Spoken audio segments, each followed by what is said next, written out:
बिरजू यादव जेकरा सामने पड़ जाला ओकर मिजाज टनटना जाला। का चाहिए भैया? चुपचाप 1 करोड़ दे दे। 1 करोड़? हाँ 1 करोड़।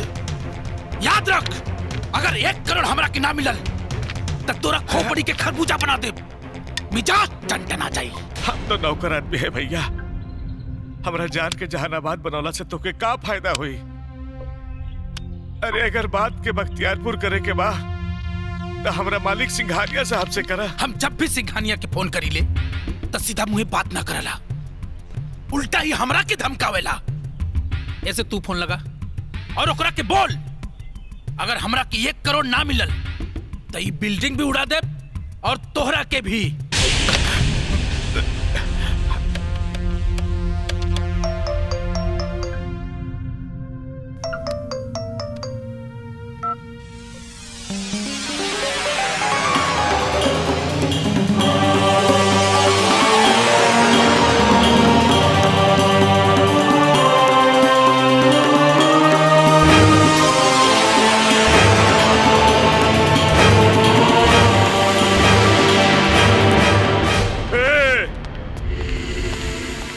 हम आ रहे हैं।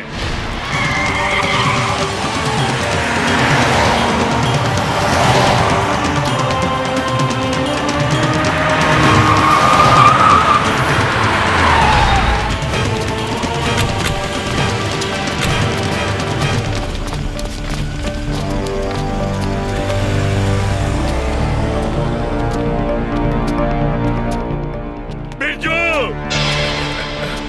मालिक! सिंघानिया! रुपया लेके चुपचाप सीधे ऊपर चले आओ।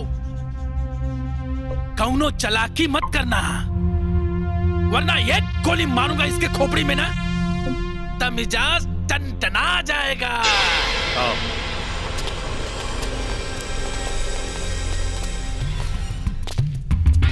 अब आया ना ऊंट पहाड़ के नीचे?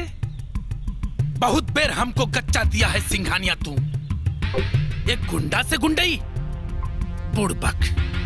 आज ऐसा तोहरा के सबक सिखाई कि तोहरा के हमार ताकत पता चल जाई और मिजाज तोहर टनटना जाई। कुत्ते सिर भौंकते हैं, पंजा नहीं मार सकते।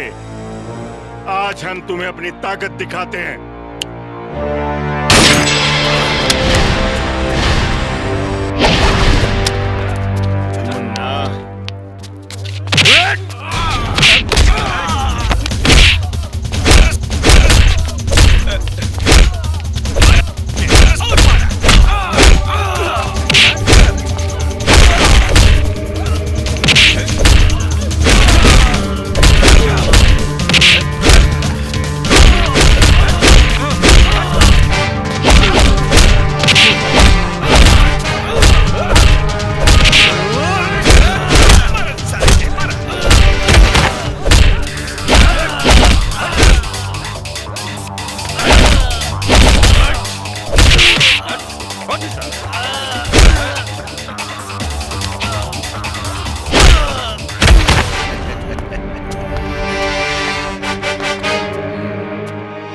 अपने भाई को फोन लगाओ, लगाओ।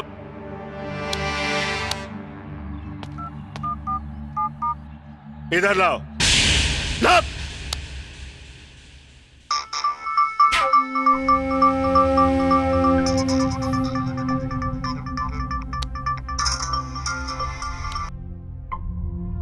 हाँ बिरजू, कहाँ बाड़ा? जिस भाई को जान पर खेल कर 1 करोड़ रुपया लाने के लिए तुमने भेजा है, अगर उसके जान की सलामती चाहते हो तो 2 करोड़ रुपया लेकर अभी तुरंत फौरन आओ, फौरन। कौन बोल रहा है? हमरा भाई के बारे में उल्टा सुल्टा बकता है? तुमको ऐसा मौत मारेंगे कि तुमको तुम्हारा चिता भी नसीब नहीं होगा। हमारी मौत की प्लानिंग करने वाले पहले हमारा नाम तो सुन लो। देवनाथ सिंघानिया कहते हैं लोग मुझे। हाँ? सिंघानिया साहब? हाँ, वही सिंघानिया जिसका शौक है दुश्मनी लेना और दुश्मनों को कुत्ते की मौत मारना। फिलहाल तुम्हारा भाई बिरजू जिस हाल में है, अगर उसी हाल में अपने भाई को पाना चाहते हो तो 2 करोड़ रुपया लेकर आओ, 2 करोड़। वरना वरना वरना जिंदगी भर तुम्हारे भाई को किसी दूसरे आदमी के हाथ की जरूरत होगी, खाने के लिए भी और धोने के लिए भी। नहीं नहीं, रुकिए रुकिए, हम अभी 2 करोड़ रुपया लेकर आ रहे हैं। बिरजू भैया भैया हमारा कितना जल्दी बिरजू, हम आ गए नहीं। ई ले रुपया, पूरा 2 करोड़ बाटे, चाहता गिन लो। जिन्हें अपने ईमान पर भरोसा होता है उन्हें दूसरे के ईमान पर शक करने की कोई जरूरत नहीं होती। ले जाओ अपने भाई को, मगर याद रखना, दोबारा अगर तुमने ऐसी हरकत की तो शमशान का पता खुद तुम्हारे घर का होगा। ले बिरजू। मैनेजर साहब। जी सर। ये रुपया अपने आदमियों में बंटवा दीजिए। जी अच्छा।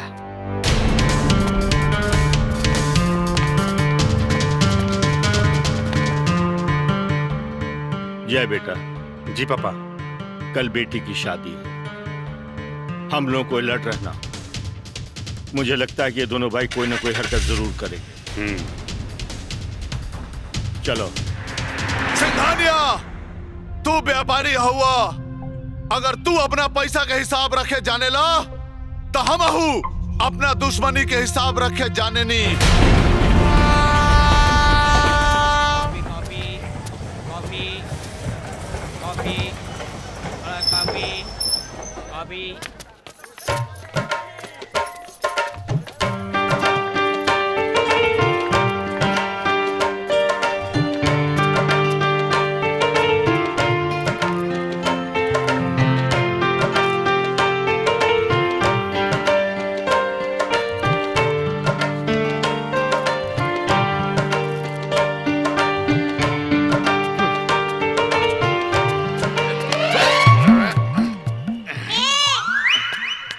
दीने में चढ़ गई बका, देख के चला।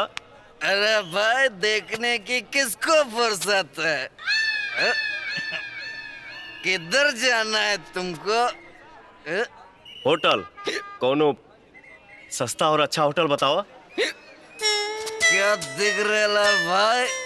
मस्त शादी करके आ रहा है या शादी करने जा रहा है भाई?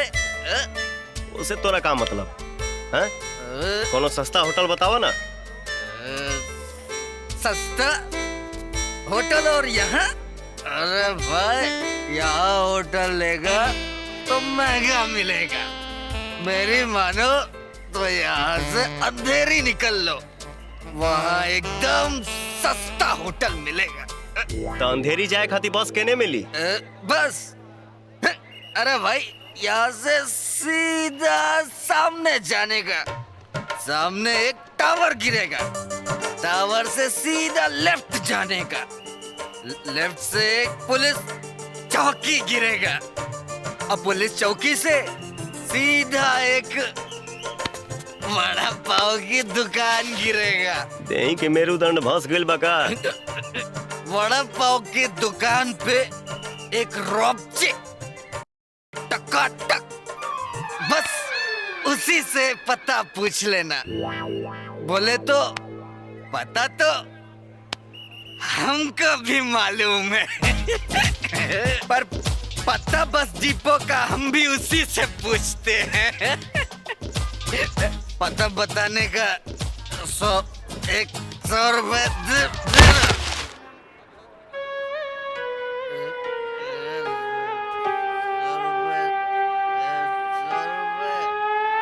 गिरावत गिरावत खुदे गिर गई, अब ना ला। अब हम का करी? जाए तारा देवड़ा साला।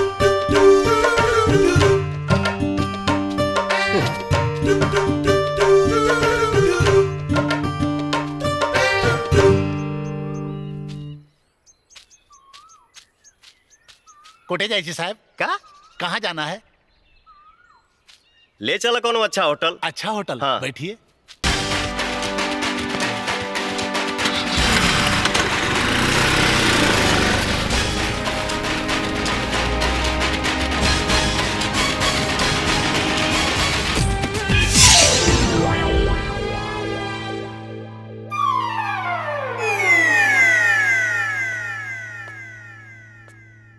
बुझाता कि सौंसे मुंबई में ही है एगो अच्छा होटल बा। हैं?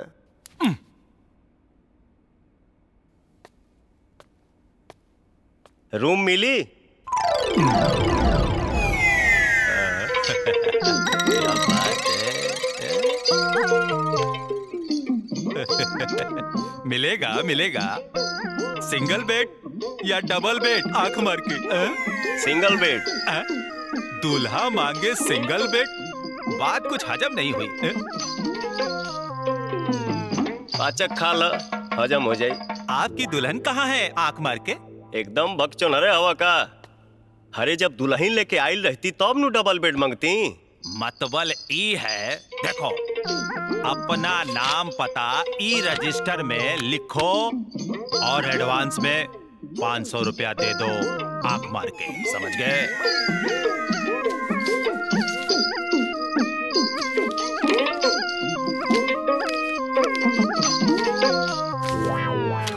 चंदू।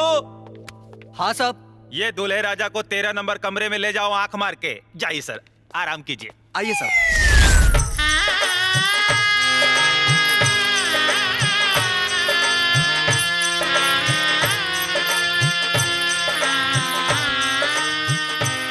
रामू जी मैनेजर साहब। सब कुछ तो ठीक ठाक चला था। हाँ।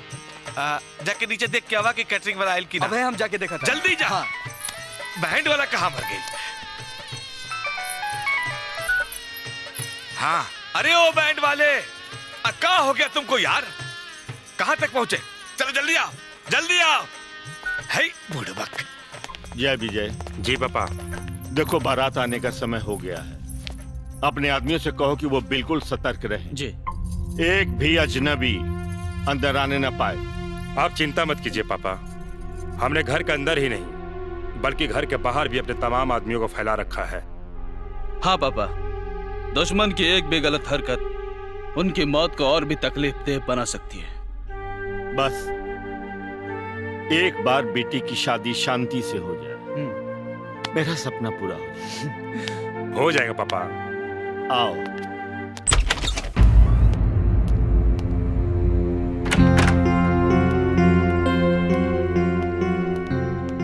संजय बेटा जल्दी करो, बारात जाने का समय हो चुका है। मेरी बारात नहीं डैड, मेरी मैयत कहिए। क्योंकि सिंघानिया जैसे खतरनाक डॉन की बेटी के साथ शादी करने का मतलब है जश्न मनाते हुए सुसाइड करना। बस करो संजय, बस करो। ऐसे शुभ मुहूर्त में अशुभ बातें करते हो। अरे मैं उस लड़की को अच्छी तरह जानता हूँ। वो बहुत ही सीधी है, संस्कारी है और बहुत ही अच्छी लड़की है। अरे यमराज के खानदान में क्या अच्छी लड़की और क्या बुरी लड़की डैड? मैं शादी के बाद उसे डांट तक नहीं सकता, वरना उसका बाप मुझे गोली मार देगा। लेकिन संजय। लेकिन कुछ नहीं डैड। जिंदगी भर के लिए मैं जानबूझ के टेंशन नहीं ले सकता। मैं शादी नहीं करने वाला। क्या बात कर रहे हो संजय? अगर तुम शादी नहीं करोगे तो सिंघानिया हमारे पूरे परिवार को तबाह और बर्बाद कर देगा, और ये बात तुम अच्छी तरह जानते हो। अंजाम चाहे कुछ भी हो डैड, लेकिन ये शादी मैं किसी भी कीमत पर नहीं कर सकता। मैनेजर। क्या है? कुछ गुंडा लोग हमरा पीछे लागल बाड़े। जल्दी से हमरा के कहीं छुपा लो, फेविकॉल लगा के। अरे गुंडी के पीछे गुंडे? क्या बात करती हो तुम? हाँ यार, लोग हमरा से जबरदस्ती करे लागन। हम हो काटा रखे नहीं, चिपका देनी है फेविकॉल लगा के। बहुत ही डेंजर है ये तो। देखो माँ नहीं, बहन देखिए, आप जो भी है ना, यहाँ पर कोई भी कमरा खाली नहीं है। आप जा सकती हैं आंख मार के, समझ गई ना? तोहरा पता बा कैसे कईल जाला फेविकॉल लगा के? अरे इसमें फेविकॉल लगाने की क्या जरूरत है? अरे हम है ना, हम तुमको डिटेल में बताएंगे। पहले एक बात बता, ये सब कुछ जानकारी के लिए है कि वाकई कुछ आंख मार के है? तोहरा के फंसावे खातिर। फंसाने के लिए? यदि तू 10 सेकंड के भीतर हमरा के कोनो रूम ना देले तो हम 10 मिनट के भीतर पुलिस में रिपोर्ट लिखवा देब कि तू हमार रेप करे के कोशिश कैला। ओकरा बाद तोहर सौंसे जवानी खुद के बेकसूर साबित करे के कोशिश में निकल जाए फेविकॉल लगा के। ठीक है, एक काम करो, तुम खुद ही जाकर देख लो। जो रूम तुमको खाली मिलेगा ना, घुस जाना आंख मार के, समझ गई ना? देश का कानून इतना टाइट है कि उसके आगे कुछ टाइट हो ही नहीं सकता। आंख मार के।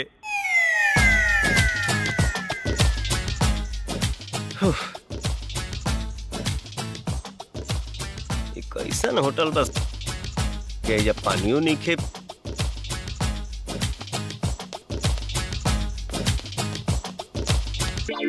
काहे सर जी पानी उन्हें मिली? अरे भाई मुझसे नहीं, चंदू से पानी मांगो।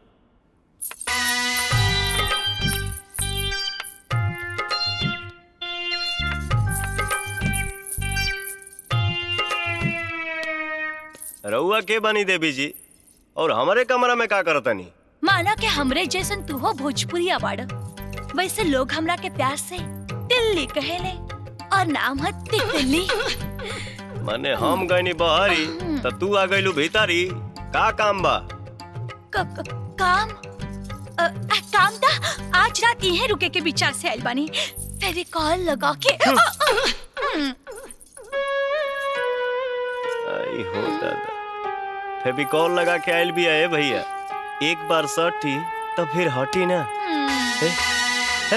बाहर निकल। यहीं रहे दो ना। पुलिस कहाँ रे?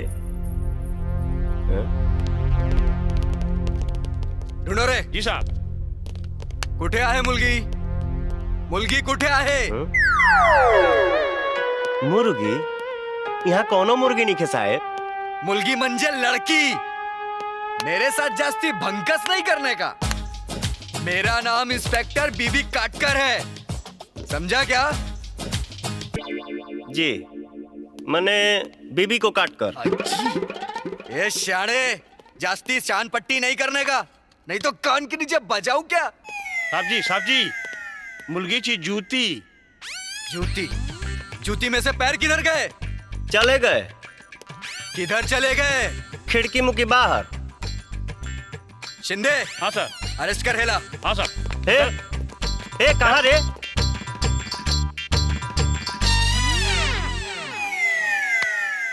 क्यों भाई दूल्हे राजा, शादी करने तो कहीं और जा रहा था और सुहागरात मनाने कहीं और चला गया? अच्छा एक बात तो बता मुझे, 3-4 घंटे बर्दाश्त नहीं कर सकता था तू? इंस्पेक्टर साहब, अब रहुए बताएं, भला हम का सुहागरात मनाई? हम तो खुदे शादी के मंडप से भागल बानी। बोले तो शादी के मंडप से भागकर तू आबादी बढ़ाने की कोशिश कर रहा था? अरे ना महाराज, बर्बादी से बचे खातिर मंडप से भागल बानी। बोले तो अब कितना बार बताई? बहिर बनी काजी कहा कि हमार बियाह जबरदस्ती एगो अदकपारी लड़की से करावल जात रहे। अदकपारी बोले तो? Half mind. ओके, फिर क्या? हम लाख मना कईनी, बाकी हमार बात माने पर केहू राजी ना भइल। आ लड़की के बाप बहुत बदमाश। तो तू बड़ा शरीफ है। देखला से नहीं क्या बुझात? शिंदे, जी साहब। लॉकअप में डाल इसको। जी साहब। चल हम कुछ नहीं की चल कुछ नहीं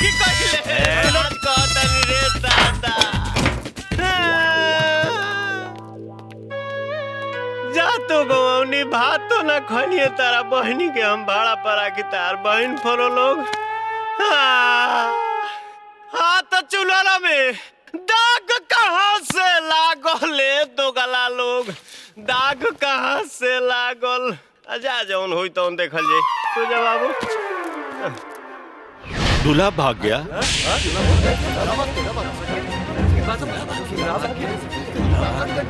दूल्हा भाग गया? दीदी दीदी दूल्हा तो भाग गया।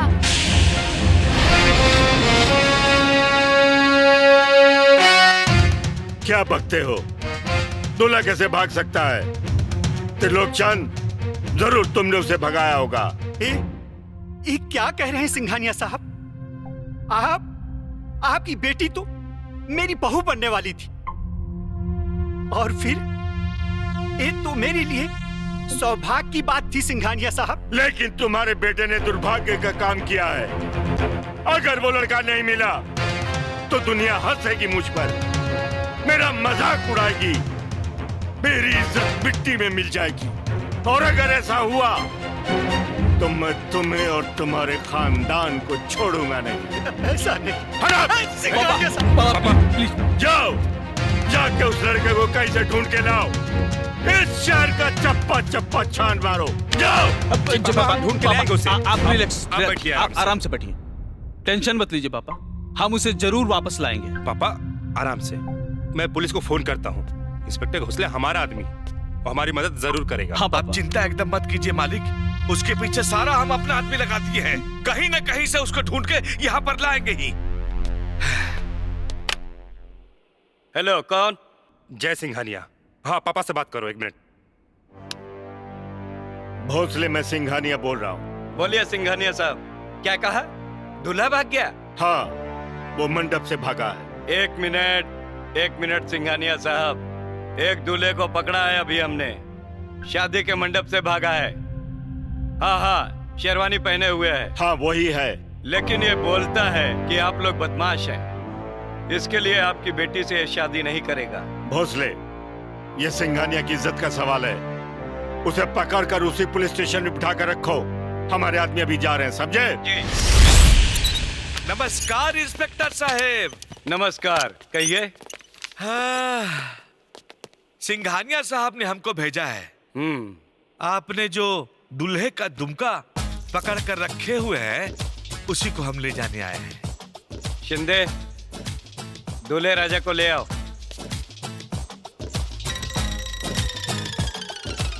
वाह इंस्पेक्टर साहब, आपने जो पुण्य का पुर्निया किया है, भगवान आपको कन्यादान का कटिहार देगा। ठीक है, ठीक है। अभी कौन आप फता गिल रे?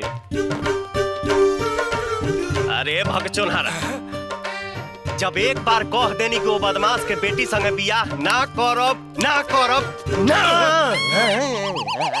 करब। ए बबुआ, ढेर फड़फड़ा के फारबिसगंज मत बना। तोहार बियाह के बथना उहे लड़की से होई। एकदम ना होई। इसको जल्दी से ले जाओ यहाँ से। ए, पकड़ के। अरे तोरी।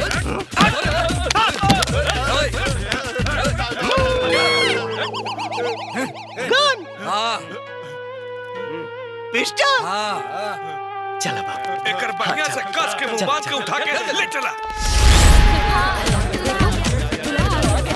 जी।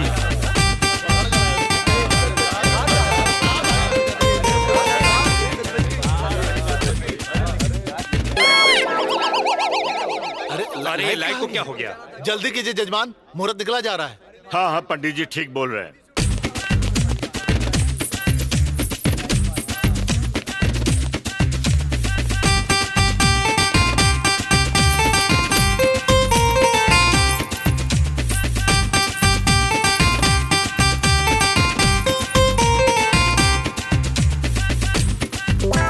अरे कोई जनरेटर तो ऑन करो। जनरेटर के चक्कर में जजमान मुहूर्त ही निकल जाएगा। पंडित जी अंधेरे में शादी शुरू कीजिए। हाँ पंडित जी। ओम वक्रतुंड महाकाय सूर्यकोटि समप्रभ निर्विघ्नं कुरु मे देव सर्वकार्येषु सर्वदा। ओम स्वस्ति न इंद्रो बृहस्पतिः स्वस्ति नो पूषा विश्ववेदाः स्वस्ति नस्ताः सविष्टनेमिः स्वस्ति नो बृहस्पतिः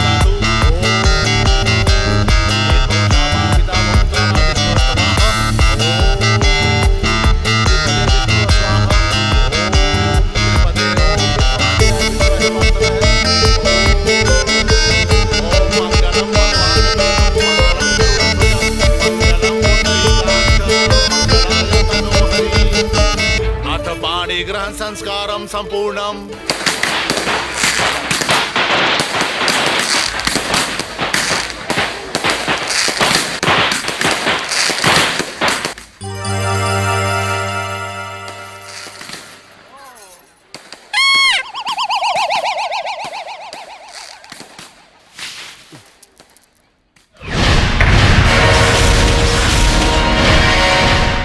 अरे ये किसको उठा के ले आए?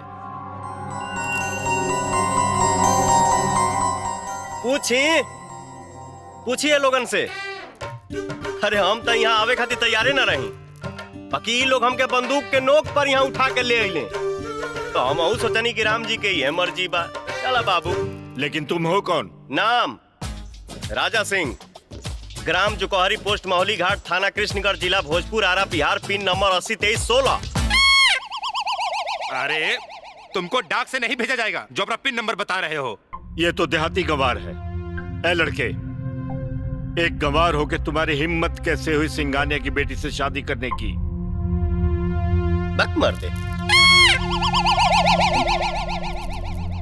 पूछी अपना बेटी से, हम कब कहानी की इनका से बियाह करे के चाहत रही। ए पंडित जी जजमान। इसके उल्टे फेरे करवाओ, ये शादी टूटनी चाहिए। उल्टे फेरे से शादी नहीं टूट सकती जजमान। तो तुम क्या कहते हो? इस बुद्धू गंवार को मैं अपना दामाद स्वीकार कर लूं? नहीं पापा, हरगिज नहीं। एगो बात बताई, गुंडागर्दी से बियाह करवावल यहाँ के कोनो रस्म है का? ए, तुम चुप रहो। ए वकील, इधर आओ। जी सर। तुम खड़े-खड़े मुंह क्या देख रहे हो? ये शादी कैंसिल करने का कोई रास्ता निकालो। रास्ता है सिंघानिया साहब, तलाक। ले ला ना तलाक। हम का कोनो लव मैरिज के लिए बनी जे रुआ बेटी के तलाक देवे में हमारा एतराज हुई? फिर भी तलाक इतनी जल्दी नहीं हो सकता भाई सिंघानिया साहब, इसमें समय लगता है। ए, रहता कहाँ है तू? 25 बार बताई, बताओ नहीं है ना? ग्राम जुकोहरी, पोस्ट मौली घाट, थाना कृष्णगढ़, जिला भोजपुर, आरा बिहार, पिन नंबर 802316। तुम मुंबई में कहाँ रहते हो? यहाँ हमारे एगो संगतिया रहेला, ओकरे पास रहे के प्रोग्राम रहे, लेकिन ओकर पता ठिकाना हमरा मालूमे नहीं खे। ऐसे सोचा था नहीं कि वापस लौट जाए। बिल्कुल भी नहीं। अगर तुम भाग गए तो हम तुमको ढूंढते रह जाएंगे तुम्हारा पिन कोड नंबर लेकर। ठीक कहा तुमने। ए लड़के, जब तक तलाक नहीं हो जाता तुम कहीं जाओगे नहीं। और सुनो, मैनेजर से कहो इस लड़के को बंगले में हिफाजत से बंद करके रखे, भागने न पाए। ये तो गड़बड़ हो गया। सड़क छाप लड़के के साथ लड़की की शादी हो गई। सिंघानिया साहब की बदनामी तो होगी ही, साथ साथ हमारी पार्टी का नाम भी खराब हो जाएगा। सर जी, किसी भी तरह से ये शादी टूटनी चाहिए, वरना अपोजिशन वाले अगले इलेक्शन में इसे मुद्दा बनाएंगे और पार्टी का नाम तो खराब होगा ही और स्टेटस भी गिर जाएगा। मैं जानता हूँ, अब या तो तलाक होगा या सिंघानिया साहब को पार्टी से निकालना पड़ेगा। यस सर। राधिका, देख तू इतना परेशान मत हो, तुम्हारी बहुत जल्दी तलाक हो जाएगी उस जाहिल गंवार से। पर मैंने कब कहा कि मुझे उसे तलाक लेना है? लेकिन अंकल तो उससे बंगले में लेके आए हैं तलाक देने के लिए।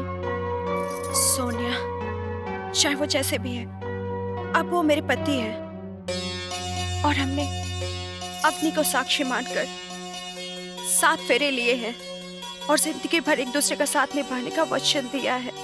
अब बबुआ, खाना के खलपुरा तो हो गई, आई रहल तो हर रूम के रसीदपुर। बाकी देख ला, जब तक राधिका के साथ तो हर तलाक ना हो जाई तब तक तू मजे के बजे पुरवे आराम करा। तो हर नाम कहा चाचा? गोपाल, गोपाल राय। देखो ये गोपाल चाचा, 5 दिन से दुल्हा के ड्रेस पहनले हम पगला गइल बानी। एने होने जेने तेने खुजली हो रहल बा। यदि तू कहत खाली कछिए पसू जाई का? आई हो दादा, अरे नाक कटा जाई नाक। वक मत। नाक कैसे कटा जाई? कछी के भीतर नाक होला। हरिओम हरिओम हरिओम। अरे इतना बड़ा सिंघानिया साहब का दामाद कच्छी पहनी, छी छी छी छी। अरे नाइट सूट पहनल जाला यहाँ, बुझाइल? हाँ, एक काम करा, तू रुका, हम तोहरा खातिर कपड़ा भेजता नहीं है, ठीक ना? ठीक, आराम करा।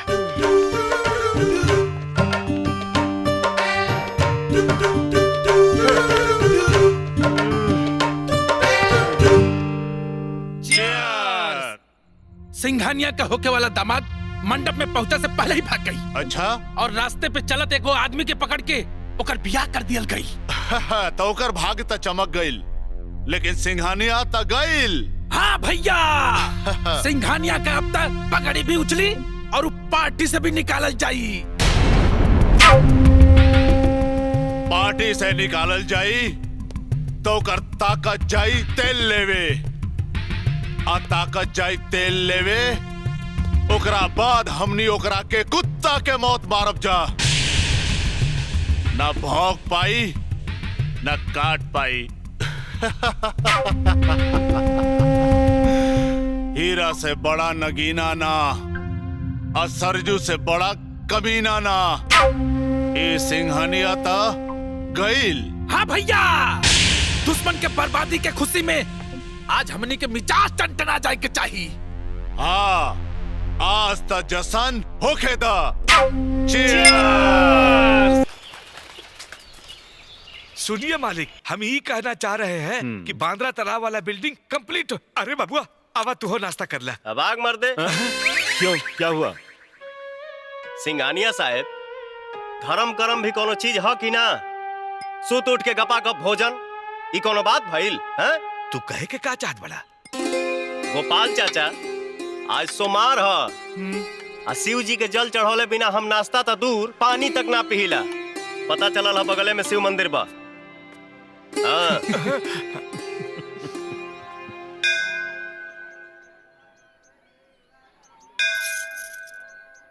जय भोलेनाथ।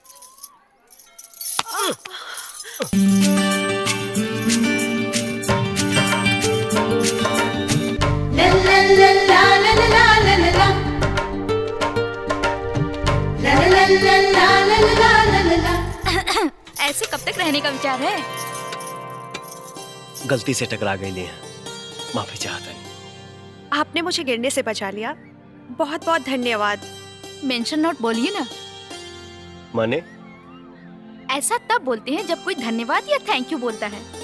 ओफो सोनिया, छोड़ना। अच्छा, पकड़ तूने रखा था और मुझे बोल रही है छोड़ने के लिए। चल हट। तुम सिंघानिया साहब की बेटी राधिका हो ना? अच्छा, तो आपको मेरा नाम भी पता है? बात उत्तर आते गोपाल चाचा से तुहार नाम सुन ले रही।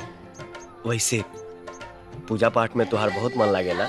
हाँ, इससे मन को शांति मिलती है। और आपको? हम तो आयल रहे भोले बाबा के जल चढ़ावे, लेकिन देवी के दर्शन हो गए।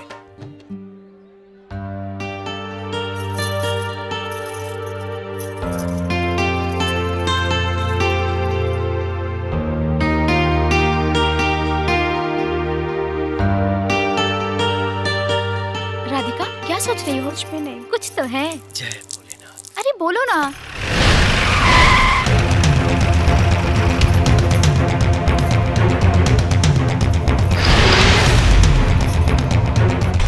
अरे ये तो सिंघानिया के बेटी है। जद एकरा के हम उठा ले, सिंघानिया वह करेगा जौन हम चाहेगा। ए, आज मिजाज टंटना जाए के चाहिए।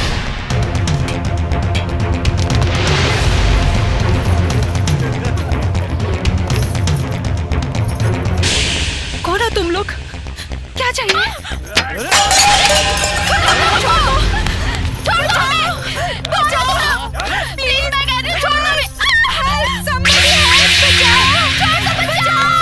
भैया छोड़ दा जा।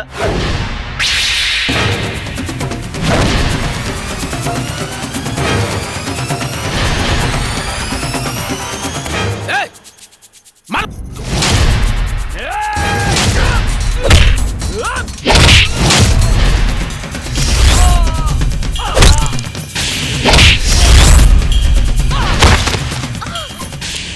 ये तो हमार दोस्त राजा हवे। तो चल के जल्दी से अपना दोस्त के बचावा, फेविकॉल लगा के।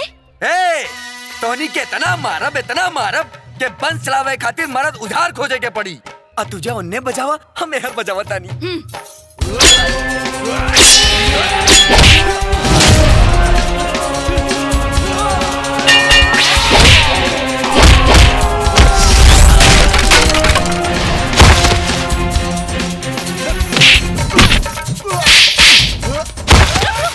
ऐसे मारल जाला? तब कैसे? हम बतावतानी। ऐसे।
तू लोग जा घरे।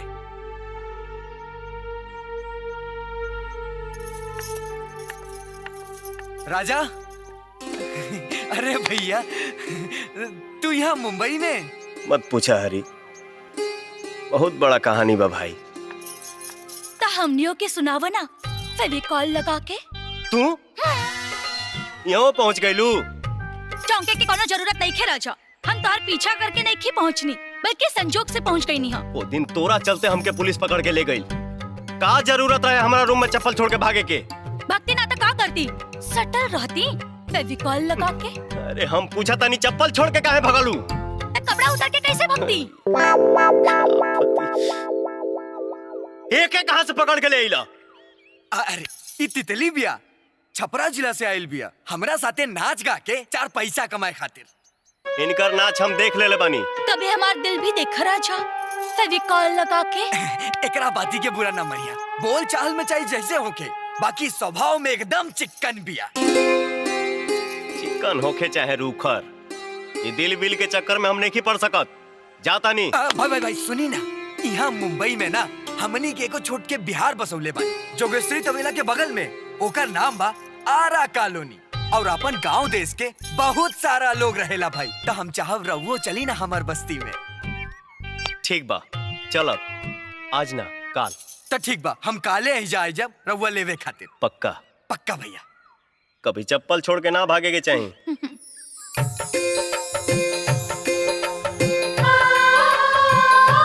हम तो चप्पल छोड़ के भागल रहनी, तो दिल लेके भाग गए राजा।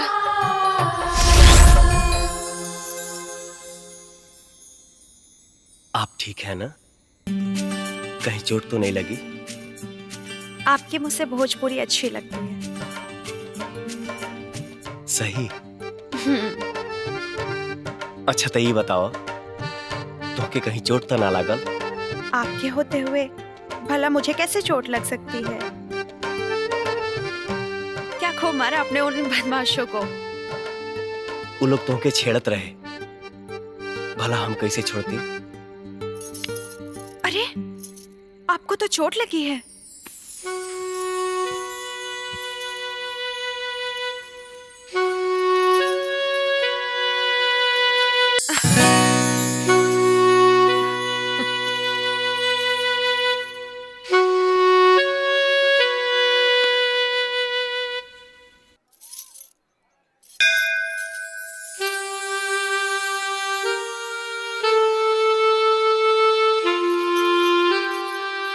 अरे भैया तोहरे राह देखत रहनी है। राधिका, ये हमार दोस्त हरी। नमस्ते। नमस्ते। और ये हमार मेहरारू। का? तो आर भाऊजी। अरे ई बात हमरे आरा कॉलोनी वालन के पता चली तो धमाल हो जाई भाई। राधिका, हरी हमरा के अपना बस्ती ले जाए खातिर आइल बा। हाँ। यदि तू चलबू तब तुमसे मिलके गांव के लोग के बहुत खुशी हुई। खुशी तो मुझे भी होगी, लेकिन अरे भौजी तू चिंता मत करा, चला। चली।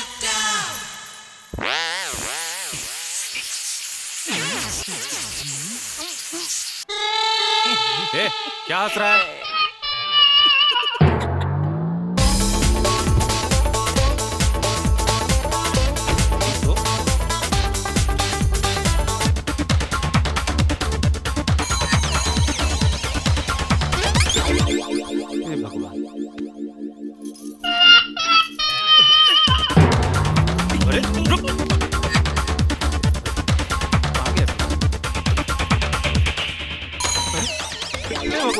ये भी पंक्चर।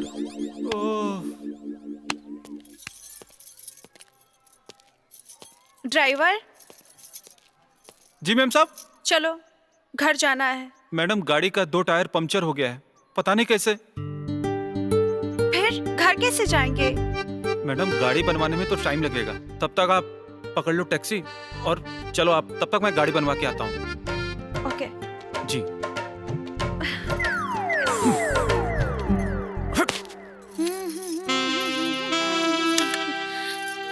राजा, आज हम तोहरा करेजा पर बिजुरी ना गिरा देली तो हमार नाम भी तितली रानी ना, फेविकॉल लगा के। तितली, ओहो तितली, तू एजा बैठल बाड़ू? हरी तोहरा के बाहर बुलावा ताड़े। अपन बस्ती में हरी के दोस्त राजा आइल बा। का? हाँ। राजा?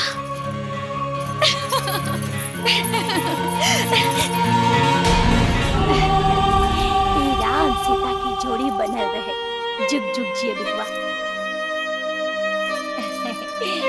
अरे वाह, कितना अच्छा जोड़ी बा। हे तिल्ली, ओन्ने का खड़ी बाड़ू हो, हिन्ने आवा।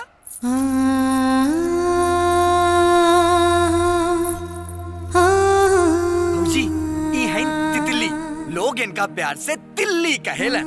नंबर 1 के डांसर बाड़ी। और ई हैं राधिका, राजा भैया के पत्नी। हमनी के सौभाग्य बा, भैया और भौजी आज हमनी के बस्ती में आयल बाड़े। मौका भी बा, दस्तूर भी बा। भैया भौजी के खुशी में नाच गाना होके के चाहिए। ए तितली, आजुले तो नाच गा के बड़ा जिला हिलौलू। आज ऐसा नाचा कि बस्ती का पूरा मुंबई हिल जाए।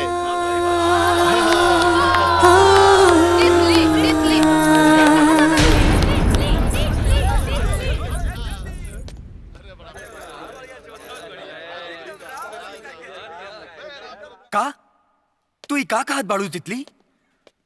प्यार और राजा से? हाँ हरी, जब से हम राजा के देख ले बानी तब से ही हमरा प्यार हो गई। सपना से निकल के हकीकत में आवा। तोरा के पता होके के चाहिए राजा के बियाह हो चुकल बा। जब प्यार भइल तब ये बात कहाँ पता रहे। अब तो पता हो गई ना। अपना दिल के समझावा। जे बीत गई से बात गई। बाहर बस्ती के लिए तोहार इंतजार करत बाड़न, तोहार नाच गाना देखे खातिर। ना हरी ना, हम नहीं के नाच सकत। फटल करेजा गावे गीत, दुख सहे के यह बारीत। हमनी के तो ही काम हवे, नाच नौटंकी के दूसरा के मनोरंजन कईल। आपन दुख दर्द के हमनी के कोनो कीमते नहीं के। यही से आज तोहरा के गावे के पड़ी, नाचे के पड़ी। चला कह देनी ना। हाँ, हम ना गायब। तू जा यहाँ से। जैसन तोहार मर्जी।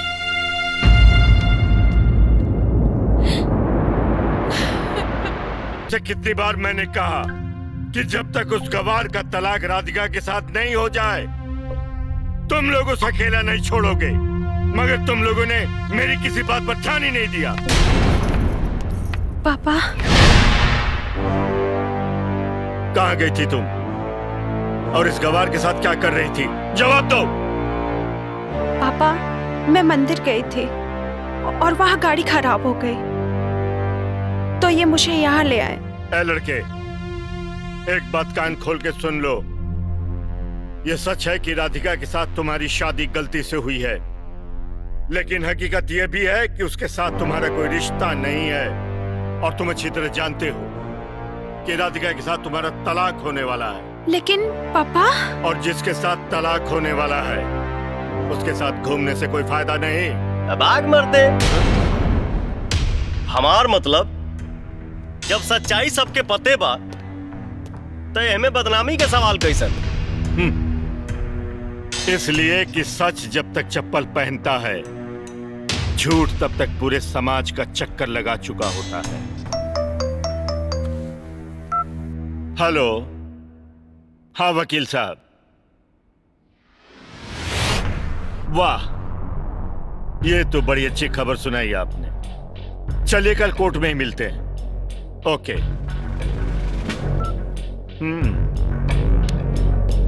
बहुत बड़ी खुशखबरी है। वकील साहब का फोन था, कह रहे थे कि तलाक के सारे कागजात तैयार हो चुके हैं।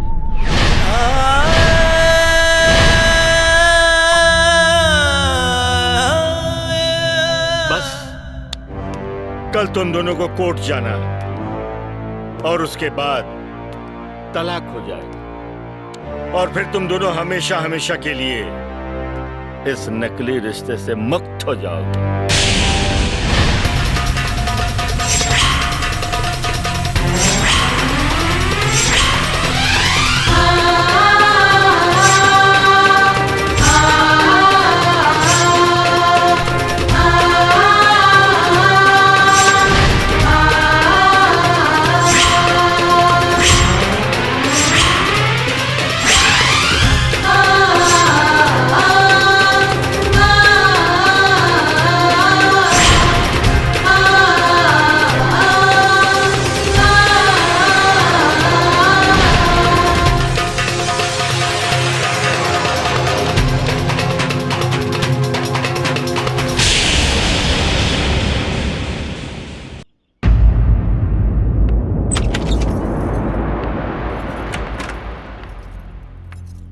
तलाक के पेपर तैयार है, कल सुबह कोर्ट भी जाना है। अब क्या होगा? वह हुई जे नसीब में लिखा हुई। नसीब? अगर नसीब में तलाक ही लिखा होता तो भगवान हमारी शादी गलती से क्यों कराते? हो सका था कि हमनी के साथ इतने दिन तक लिखा लोगे। नहीं राजा, नहीं। हमारा साथ 7 जन्मों तक का है। ये सच है कि हमारी शादी गलती से हुई थी, मगर ये भी सच है कि मैं तुमसे बहुत प्यार करती हूँ और तुम्हारे बिना जी नहीं सकती। मैं मर जाऊंगी लेकिन तलाक के पेपर पे साइन नहीं करूंगी, कभी नहीं करूंगी, कभी नहीं करूंगी। राधा,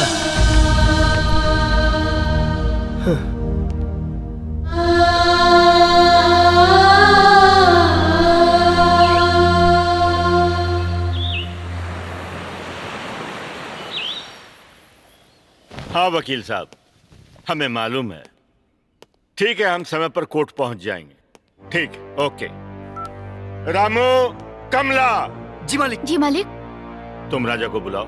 जी। और सुनो जी।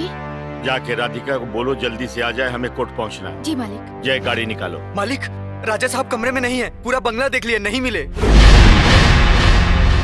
मालिक, राधिका दीदी अपने कमरे में नहीं है। क्या हुआ पापा? चलिए ना। राजा और राधिका दोनों गायब हैं। What? अपने आदमियों से कहो कि वो शहर का चप्पा चप्पा छान मारे। मुझे वो दोनों चाहिए, किसी भी कीमत पर। जी पापा। चलो भाई। ये हमारी इज्जत का सवाल है। बच के कहाँ जाएंगे?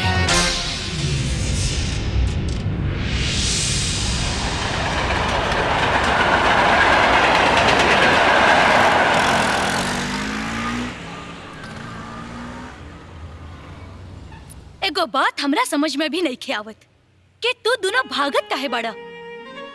तोहनी पति पत्नी बाड़ा, बालिक बाड़ा, पूरे समाज के सामने तोहनी के शादी भइल बा, तब भागे के का जरूरत बा? राजा, कानून भी तोहरा साथे बा। अपना पत्नी के अपना साथे गांवे ले जा।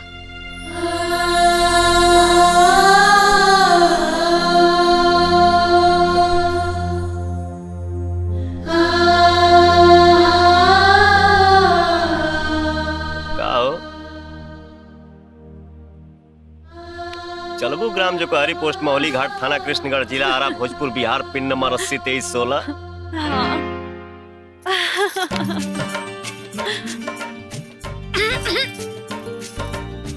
ये सटे के टाइम ना हो, तभी कॉल लगा के।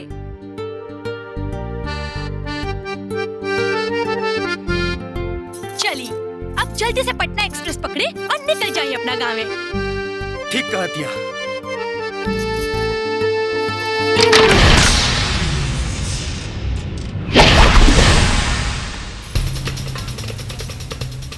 देखते क्या हो, मार डालो।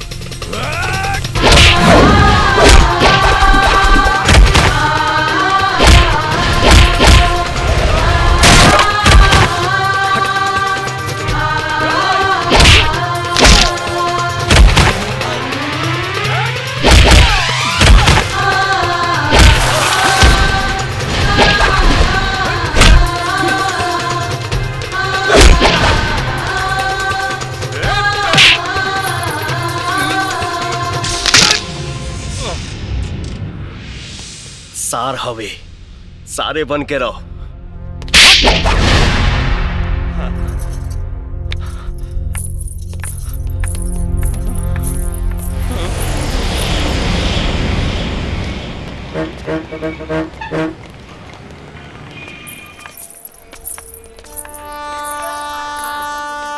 ए भैया, ट्रेन सिटी दे दिलस, लागत खुले वाली बिया। राजा के ख्याल रखिए।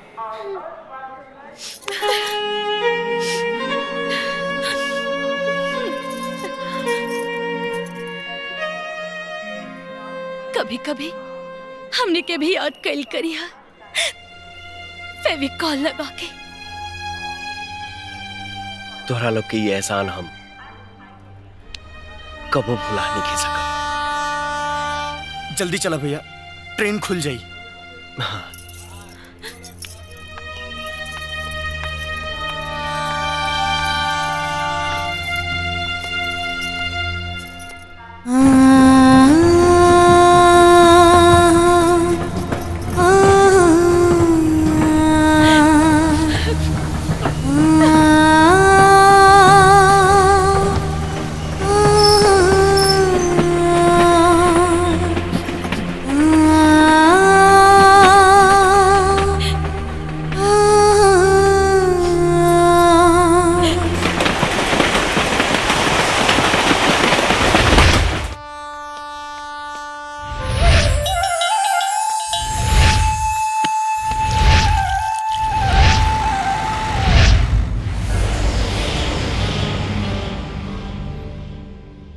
ब्याह के मंडप से हमार नाक कटा के फरार हो गेल रहले और अब पधरले बाड़े उहो शहर से डायरेक्ट ब्याह करके।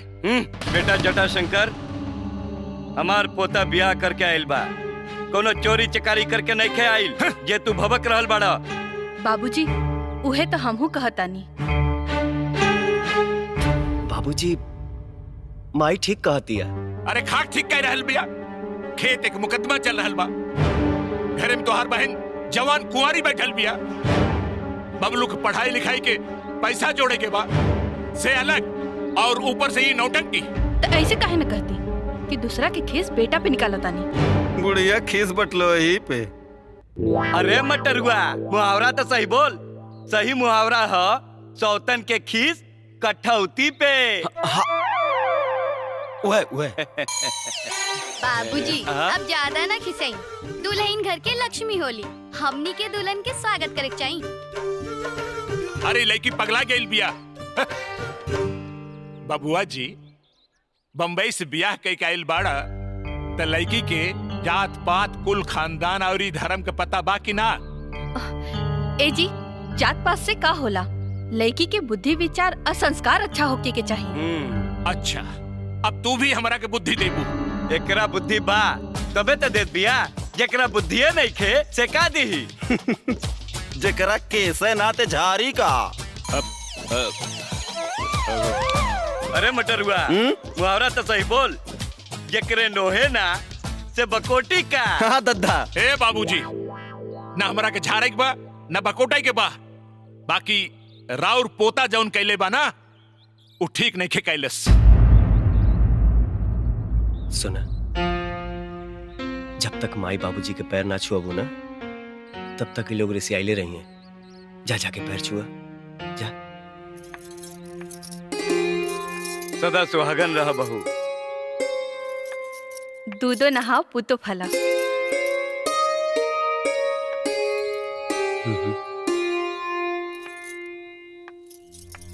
हाँ हाँ ठीक बा ठीक बा।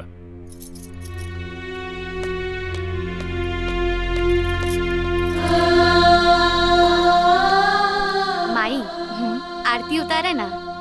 देखा, परेशान मत होकर, बाबूजी बहुत सीधा हमें 1-2 दिन में पिघल जी। हाँ बबुआ, बहू एने आवा।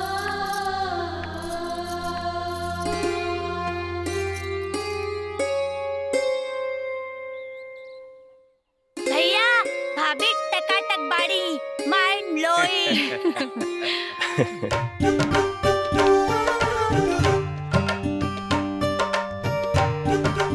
चला भीतरी चला। चला। आवा भौजी चला। चला बेटा।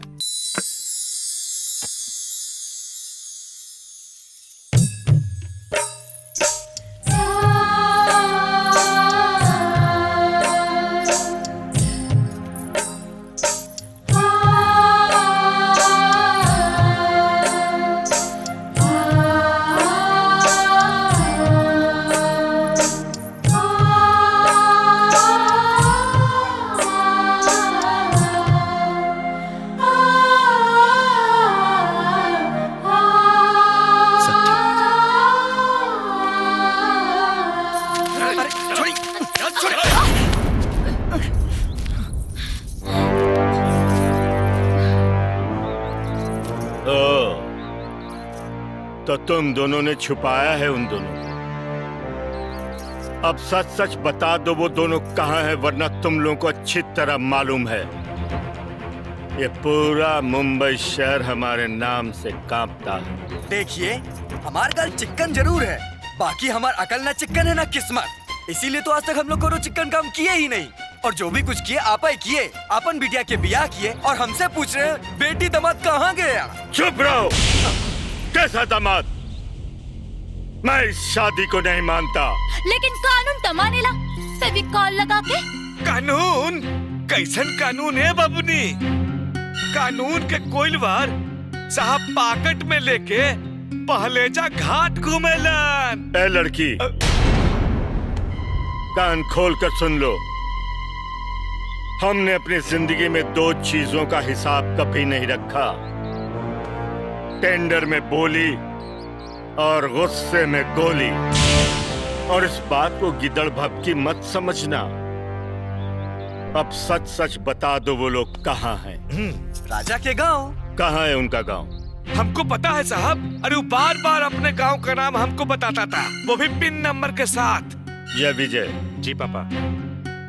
राजा के गांव चलने की तैयारी करो। हमें अपनी बेटी को लाने के लिए अगर जरूरत पड़ी तो खून की नदियां भी बहा देंगे। ए साहेब, बुरा न मानी तो एगो बात कहे। बिहार में रउआ से एगो पत्ता भी नहीं ली फेविकॉल लगा के। काहे से कि वहाँ बच्चा बच्चा के हाथ में कट्टा होला। और एक बात और जान ली, जेकर मेहरी सुंदर ओकर होला ठट्ठा, और जे बोलेला खट्टा ओकरे पे चलेला कट्टा। सही कहता रो। काट के फेंक दी है ना, तब पता भी न चली कि सिंघानिया के रहे, ओकर बाल बच्चा के रहे और ओकर पता ठिकाना का रहे। फेविकॉल लगा के। Shut up! निकल जाओ तुम दोनों यहाँ से, वरना तुम दोनों के टुकड़े टुकड़े करके गली के कुत्तों को खिला दूंगा। ये लड़की सच कह रही थी साहब। अगर बिटिया को सही सलामत लाना है तो दादागिरी के दाऊदपुर दिखा के नहीं, बल्कि प्रेम के पंचरुखी दिखा के लाना होगा। मतलब? वहां जाके हम लोगों को बोल के बनियापुर में मिठास का मढ़ौरा घोलना पड़ेगा। लेकिन ये हो कैसे सकता है? भोजपुरी सीखना पड़ेगा। भोजपुरी? भोजपुरिया लोगन के रहन सहन, तौर तरीका, ये सब सीखना पड़ेगा। फिर हम लोग जाके बिटिया के समझा बुझा के लेके चले आएंगे। ओ तो रवा लोग के भोजपुरी सीखे के बा। ई जान के हमरा बड़ा खुशी भइल कि रवा लोग के मन में भोजपुरी प्रेम हिलोर मार रहल बिया। ए मास्टर, बैठो। बैठे। सॉरी मास्टर, हम भोजपुरी बोलना तो दूर, हम सुनना भी पसंद नहीं करते हैं, लेकिन हमें मजबूरी में एक इमरजेंसी केस है, इसलिए सीखना पड़ रहा है। इमरजेंसी केस? ऐसन कौन इमरजेंसी पड़ गई महाराज? ज्यादा बको मत। अगर तुमने हम तीनों को 3 दिन के अंदर ठीक से भोजपुरी नहीं सिखाया तो तुम्हारी खोपड़ी उड़ा दूंगा। जरूर सिखा दे। बाकी तमाचा तो हटा ली महाराज। अच्छा एक बात बताइए, भोजपुरी सीखने के लिए इसका व्याकरण भी सीखना पड़ेगा? ना ना, एकदम में ना। यह तो एगो भाषा हो जेकर कोनो मानक व्याकरण नहीं खे। जे जेतने बड़ थे थर ओकर व्याकरण ओतने मजबूत। तो ठीक है, इसको भोजपुरी में कह के बताओ। चाहे दर्जनों खून कर डालो, मगर पुलिस के सामने यही कहो कि हमने एक मच्छर भी नहीं मारा। 7 बेर सतुअन, अब हतार के आगे दतुअन। कमाल है, भोजपुरी में इतनी बड़ी बात इतने कम शब्दों में बोली जाती है। हाँ? जी महाराज, जैसे हिंदी में लमहर को बात के पूछल जाला, क्या मैं अंदर आ सकता हूँ, तो भोजपुरी में उतना लमहर बात के पूछल जाला छोटहन में ढूकी ढूकी ढूकी। और इसको क्या कहेंगे कि हम दबंग जरूर हैं, लेकिन पढ़े लिखे भी हैं। पढ़ला फारसी या बेचला तेल, देखो भैया करम के खेल।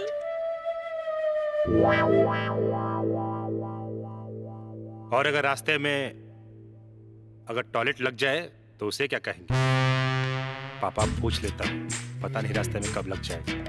हाँ हाँ पूछ लेते हैं। बताइए। अगर रास्ते में टॉयलेट लग गया तो उसको क्या कहेंगे? झाड़ा लागल बा।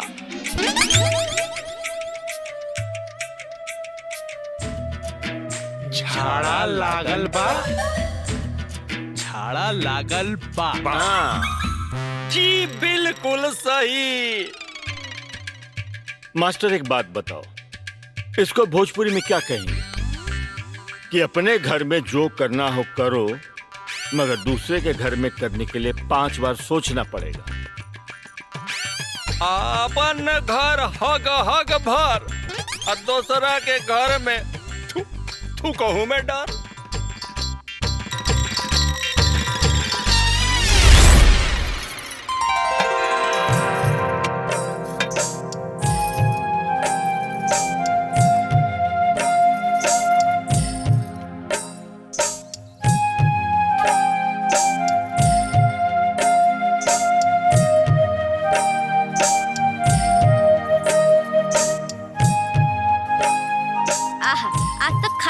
मजा आ गई। भौजी, तोहरा हाथ में जादू बा जादू। इतना बढ़िया खाना ई घर में पहली बार बनल बा।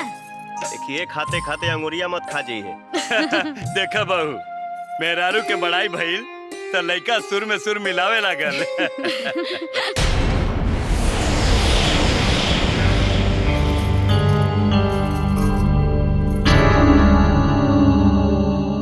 केस की का भेल जी, बोली ना।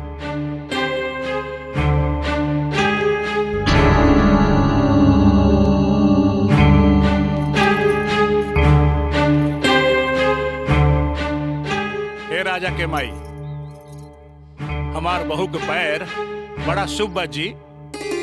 खुश रहा बहू, सदा सुखी रहा। अरे अरे हमनी के मुकदमा जीत गई ली जा। सच? हाँ सच। भगवान से ये प्रार्थना बा कि उनकर कृपा इस परिवार पर सदा बनल रहे। अरे दुल्हन, तू भोजपुरी जाने लू? जानत त ना रहनी हा, लेकिन इनका संगे धीरे धीरे सीख गई नहीं। इस परिवार के प्यार पावे खातिर हम कुछ भी कर सके नहीं। साहब जी, प्रणाम साहब जी। अरे मैनेजर साहब, हमरा मालूम बा कि हमरा का बतावे आइल बानी। नयका बिल्डिंग के हिसाब किताब दिखावे आइल बानी। काम काम काम। अरे महाराज, जीवन भर कामे करत रहब। घूमी फिरी, मौज मस्ती करी, सिनेमा देखी। कांदीवली में सिनेमा लागल बा। उठाई ले घुंघटा, चांद देखला। जाई देखी। अरे भोजपुरी फिल्म बड़ा मजेदार होला। सही बोलनी नु मैनेजर साहब। अब बोली, हमार भोजपुरी कैसन लागल?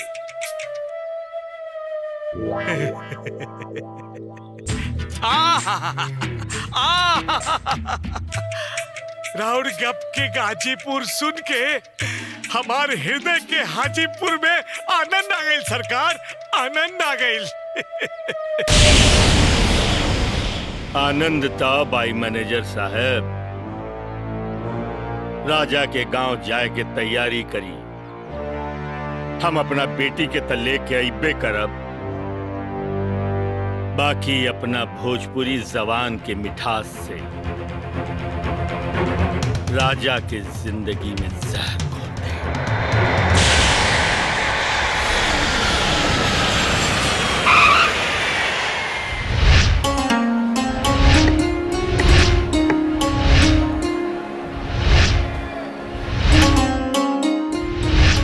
अरे रघुवीर चाचा, राउर घरे पतो नइखे आइली।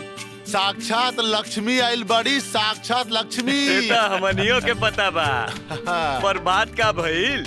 अरे गांव में सरकारी अस्पताल के मंजूरी खातिर सरकारी ऑफिस के चक्कर लगावत लगावत हमर जूता खिया गइल, बाकी मंजूरी ना मिलल। लेकिन ई राधिका बहू डिप्टी कलेक्टर से मिल के ना एक हफ्ता में ई काम करवा देली। अरे भाई तो पतो के कर बिया। चुप करा।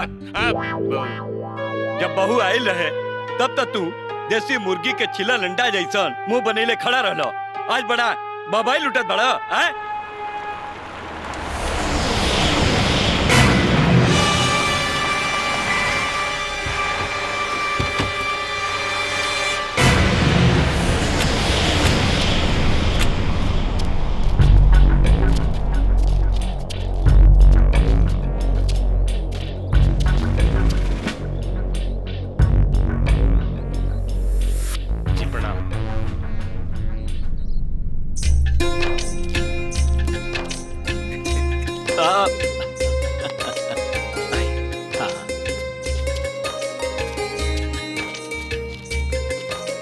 बाबूजी जी प्रणाम। प्रणाम। ये दादाजी जी प्रणाम। और ये मुखिया जी हमारे छोट भाई और ये सिंघानिया साहब।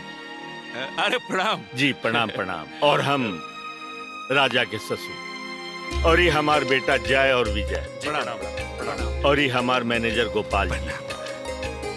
आओ भाग की रउआ सबे हमारा घरे पधारनी। धूकी अब मतलब अंदर चली। आई चली भीतर चली। पापा प्रणाम। पापा खुश रह, सदा सौभाग्यवती रह। पापा आप मुझसे नाराज है ना? नाराज? वो कहे के बेटी, अरे औलाद के खुशी में तब बाप के खुशी होला। हम कहे के नाराज हो। अच्छा आप सब बैठिए, मैं चाय लेके आती हूँ। अच्छा आई।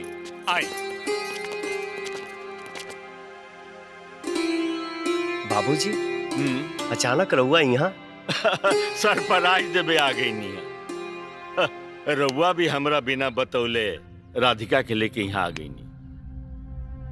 बाद में हम सोचनी तब अपना गलती के हमरा बड़ा एहसास भई। कुछ रस्म रिवाज भी बाकी रह गए रहे।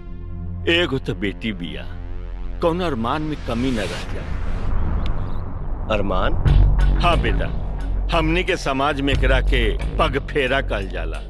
जोना में लड़की बियाह करके फिर नैहर लौट जाली आ दामाद जाके ले आवल। जी हमनी के यहाँ एके दोंगा कहल जाला। तो समझी कि हम अपना बेटी के दोंगा करावे आइल बानी। अगर रउआ लोग की मर्जी होखे त। समझी जी, एकर मतलब ही भइल कि राउर हमार घर आंगन सुना करा आइल बानी जा। अरे भाई, जब बहू चल जाई तो सब कुछ सोना हो जाई ना। बाकी रउआ ओकर पिता बानी, रउआ के भी हक बा ना। भला हमनी के का इतराज हो सकेला? अरे जब रउआ इतराजे नहीं के तब फिर बात का बा? जल्दी से विदाई कर दी। आज बड़ा शुभ दिन बा। हाँ समधी जी पहला बेरी घर आइल बानी। आज तो जलसा होखे के ही चाहिए। हाँ बाबूजी, रउआ कह देनी तो जलसा शानदार होकी।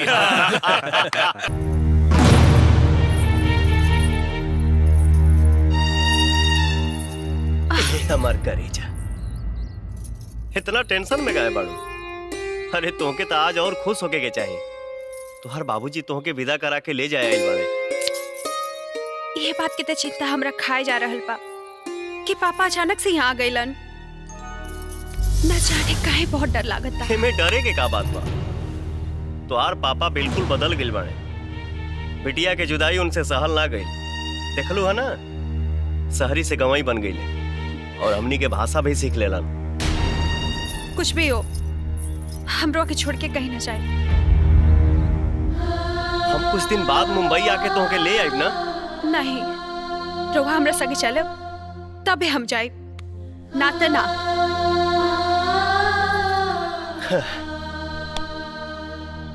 अच्छा ठीक बा, हम तोरा साथे चलब। खुश तनी मुस्का दो, काहे कि तू जब मुस्कालू ना तो ऐसा लागेला जैसे गरीब के झोपड़ी में ललटीन जर गई होगी।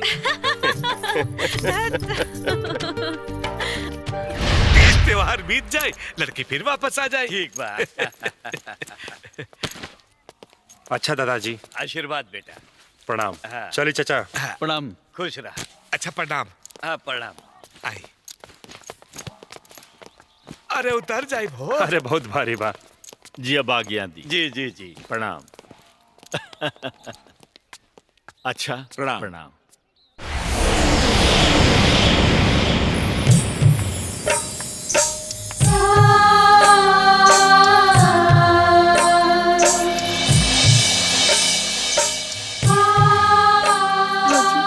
जल्दी आई है।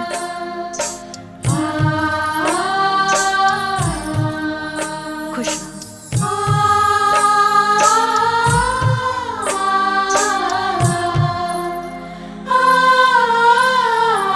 सदा सुहागन रह बहू, सदा सुखी रह बहू।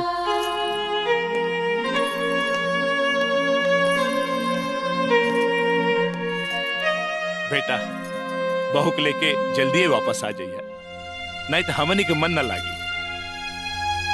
जी बाबूजी, हमनी के बहुत जल्दी वापस आइब जा। हाँ बेटा, खुश रहा, जल्दी आइए। चल।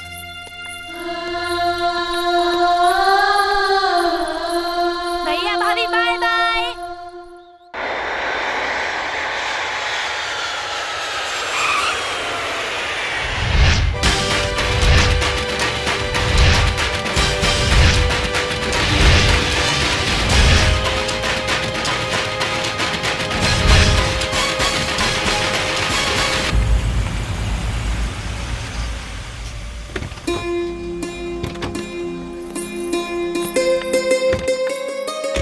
आओ बेटा, आओ। आजा बेटी। नमस्ते वाली। नमस्ते दीदी। नमस्ते दीदी। कमला, हाँ? अंदर ले जाओ और आइए गाड़ी से दीदी। सामान जी, निकाल लो। आओ बेटा। राजा बेटा, अरे हम तुम्हारे गांव गए, तुम्हारे माता पिताजी ने बड़ा आदर सत्कार किया। हमको पहली बार पता चला कि शहर से अलग एक दुनिया भी है, लेकिन तुमने जो किया वो अच्छा नहीं किया। उठ! हमारी बेटी को लेके भागा था, भूल गया कि वो सिंघानिया की बेटी है, सिंघानिया की। अगर तू पताल में भी छिप जाएगा ना तो मैं तुम्हें खोज निकालूंगा। पापा, पापा प्लीज, पापा प्लीज राजा को छोड़ दीजिए। पापा ले जाओ उसको कमरे में बंद करो। पापा प्लीज, प्लीज। पापा प्लीज राजा को मत मारिए। पापा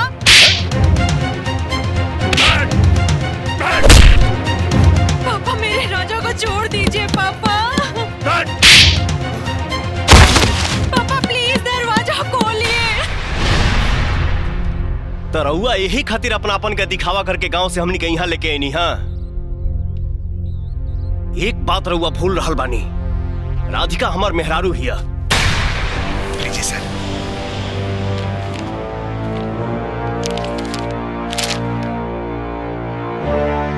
चुपचाप तलाक के इस पेपर पर दस्तखत करो और दफा हो जाओ यहाँ से, वरना यहाँ से तू नहीं तेरी अर्थी जाएगी।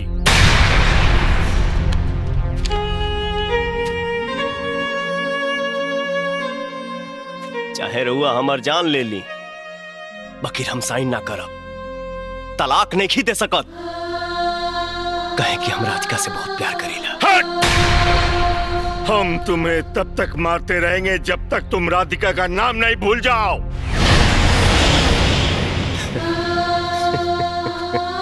सिंघानिया साहब,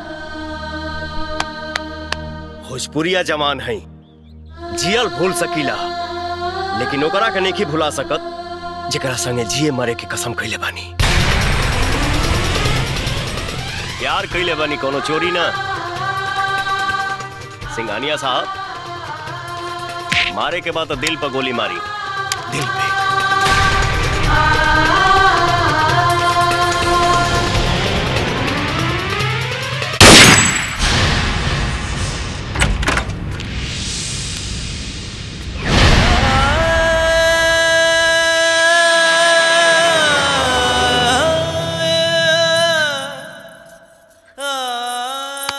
मार डाला, मेरे राजा को मार डाला।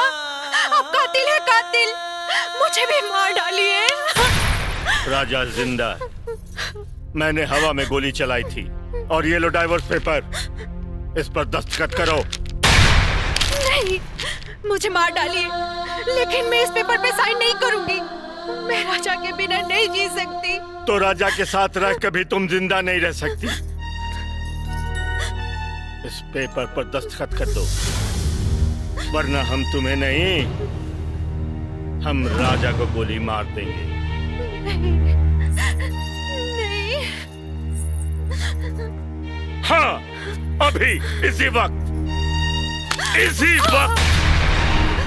हम राजा के हाथ पैर बांधकर लोकल ट्रेन के आगे फेंक देंगे, जहाँ हर 5 मिनट पर एक ट्रेन गुजरती है।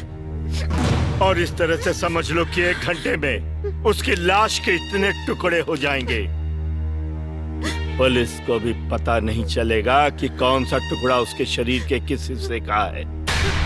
और तुम्हें अच्छी तरह मालूम है, ये काम हम बहुत आसानी से कर सकते हैं। चलो। शाबाश। और अब इस कागज पर अपने साथ साथ राजा के भी दस्तखत करवा कर ले आओ।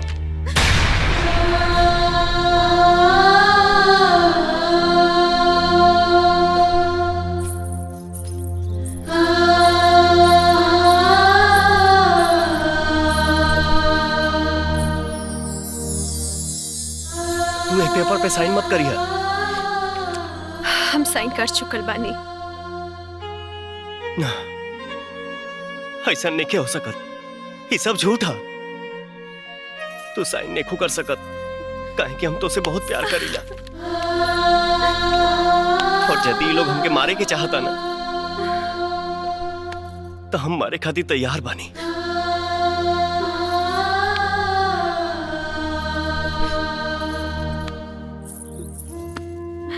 राहुल विधवा बन के जीते जी मरला से तो अच्छा बा कि हम रउआ से दूर रह के मर मर के जिंदा रही।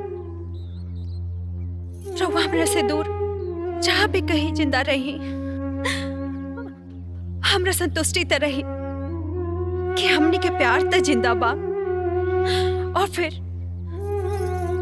एक न एक दिन वो भगवान के भी तरस जरूर आई और आपनी के मिलन जरूर हुई।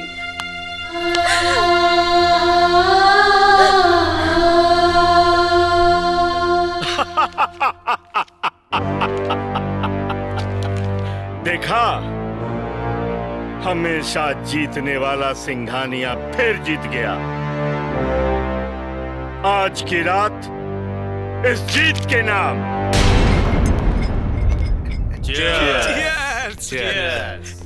मुबारक हो सिंघानिया साहब, आपने अपनी बेटी का तलाक करवाकर पार्टी की छवि को खराब होने से बचा लिया।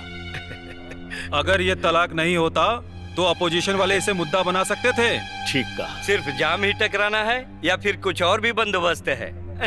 अरे आपके परेशान हुए के कोनो जरूरत नहीं है साहब।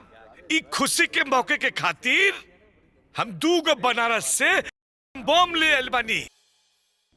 मालिक मालिक, राधिका दीदी बेहोश हो गई है मालिक। विजय, डॉक्टर को फोन लगा। Hello doctor.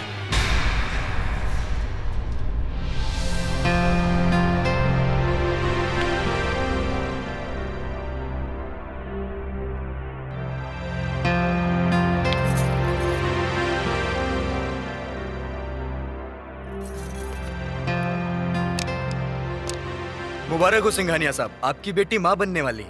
क्या? जी।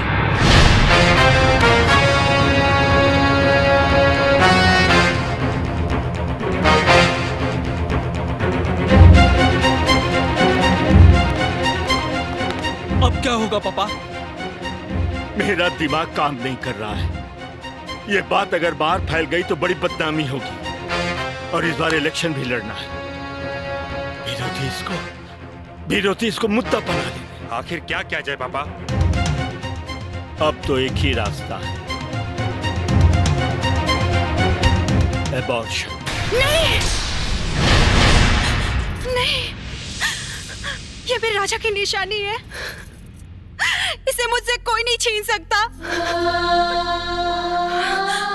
अगर आप लोगों ने जबरदस्ती की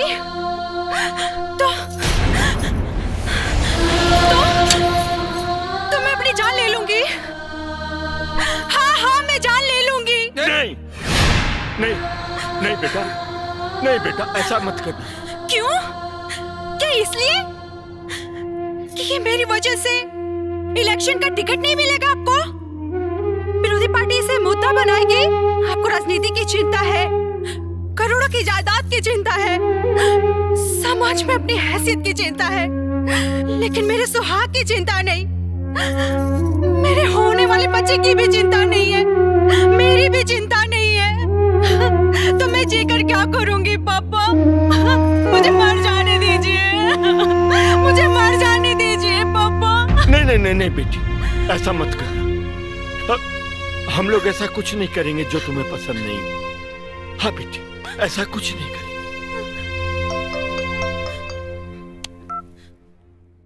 हेलो। हेलो सिंघानिया साहब। खुराना साहब नमस्ते। नमस्ते सिंघानिया साहब, आप इसी वक्त पार्टी के हेड ऑफिस में आ जाइए। अभी? जी हाँ, अभी।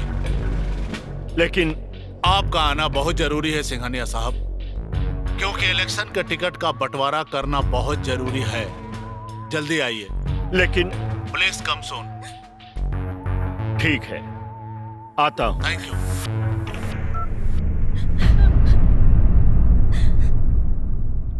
राधिका का ख्याल रखना। जी पापा।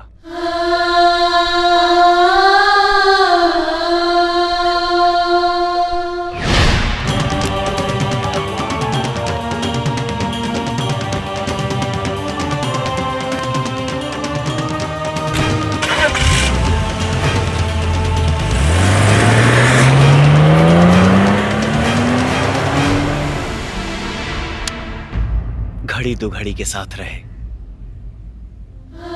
बाकी जिंदगी भर याद रही। भूल चुक होके तो माफी चाहता नहीं।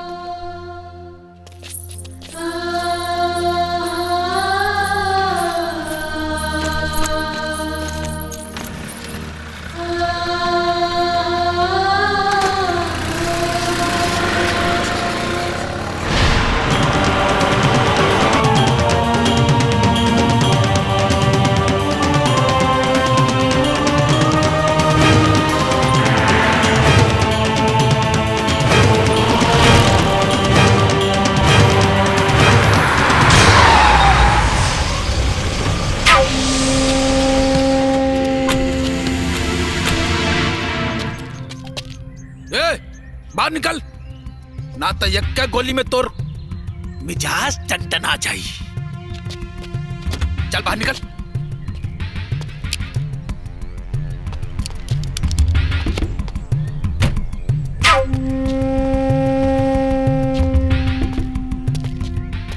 सरजू यादव नाम है हमार।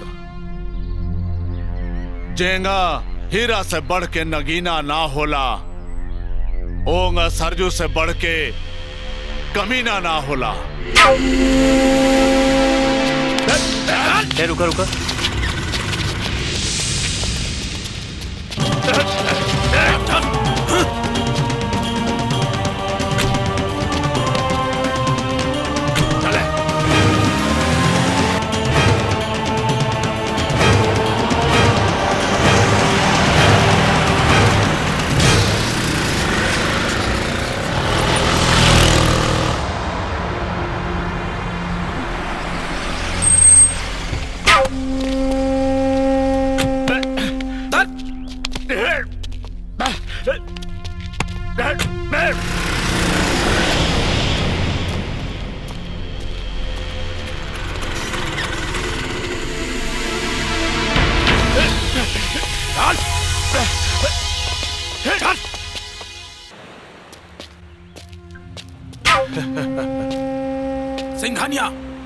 आज हम तुम्हारी ऐसा सेवा करेंगे कि तुहार मिजाज टनटना जाएगा।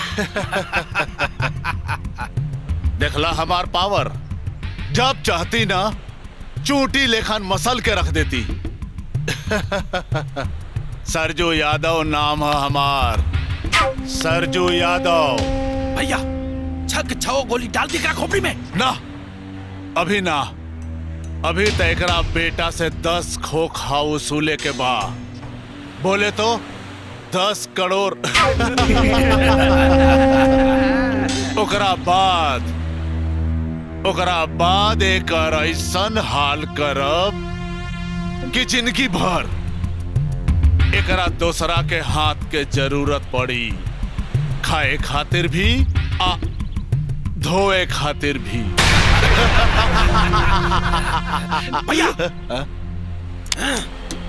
एक हाथ दूर काट दी। काट दे, काट दे, काट।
बोल सिंघानिया, आज तो तय टनटना जाबे।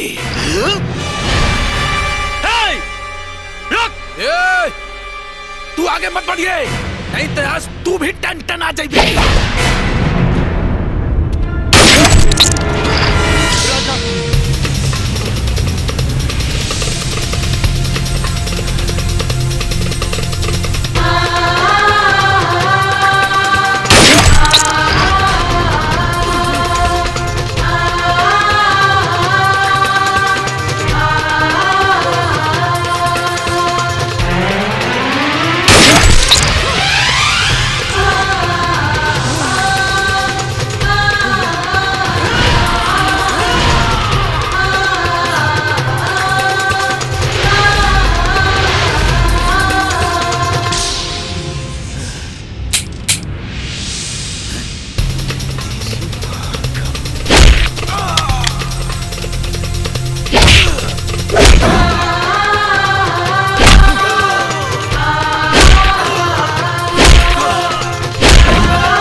ए पकड़ सके ना, कोई भाग भी ना पाए।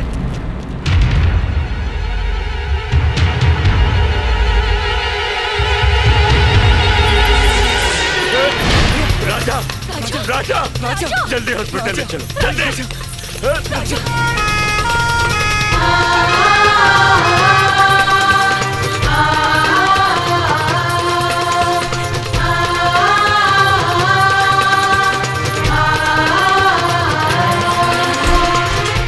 Very serious. डॉक्टर जितना रुपया चाहिए तुम ले लो, जितनी दवाइयाँ चाहिए तुम मंगवा लो, लेकिन इस बच्चे को कुछ नहीं होना चाहिए। इसकी जिंदगी बचा लो डॉक्टर, इसकी जिंदगी बचा लो। देखिए आप परेशान मत होइए, मैं पूरी कोशिश करूंगा। इन्हें अंदर लेके आओ, फास्ट।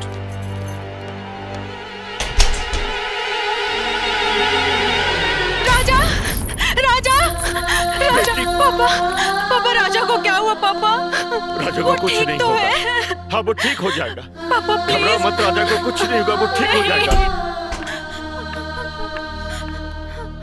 खून बहुत बह चुका है और पेशेंट की बॉडी में ब्लड की बहुत कमी है। आप चिंता मत कीजिए डॉक्टर साहब, हम अभी ब्लड बैंक में जाके ब्लड का बंदोबस्त करते हैं। देखिए मैंने ब्लड बैंक में बात कर ली है इंटरकॉम से, बट ऐसा है कि मरीज का ए पॉजिटिव ग्रुप होने के कारण वहाँ पे ब्लड अवेलेबल नहीं है। ब्लड का इंतजाम जल्द से जल्द करना पड़ेगा। तो मेरे शरीर से ब्लड का एक कतरा ले लीजिए, लेकिन मेरे राजा को बचा लीजिए डॉक्टर। हाँ डॉक्टर, पापा बोलिए ना। मेरा खून ले लीजिए, हम सबका खून ले लीजिए, लेकिन राजा को कुछ नहीं होना चाहिए डॉक्टर, कुछ नहीं होना चाहिए। जी डॉक्टर प्लीज। हाँ डॉक्टर। सिस्टर इन लोगों का ब्लड टेस्ट करो। आप सब मेरे साथ आइए।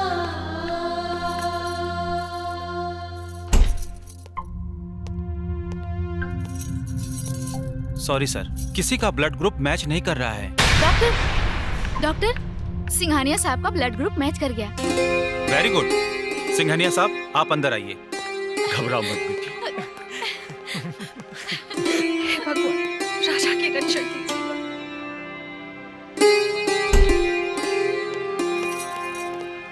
मुबारक हो, ऑपरेशन कामयाब रहा। अब डरने की बात नहीं है।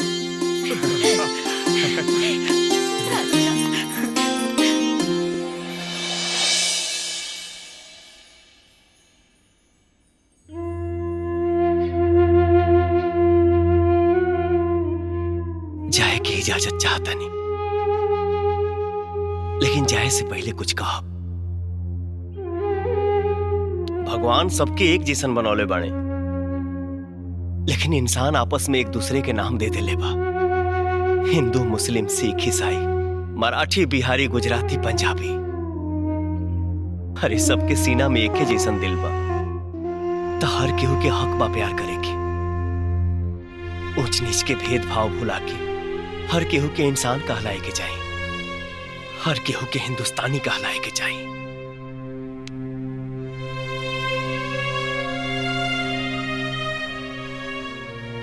हमके लागत है कि हमार भाषण कुछ लंबा हो गई। खैर, गलती सलती होके तो माफी चाहता नहीं। राजा,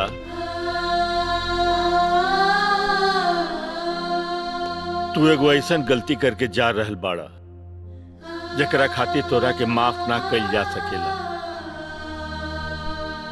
अरे ऐसे बढ़ के गलती का हुई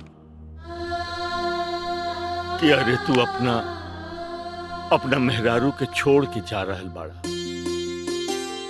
राजा, अरे तू तो हमारा आंख खोल देला। अब चाहे सौंसे दुनिया हमार दुश्मन हो जाए, अके हम तोरा के अकेले ना जाए दे, अकेले ना जाए दे। अरे तू तो ई घर के दामाद बाड़ा और ई घर के दामाद रहबा, हमेशा रहबा।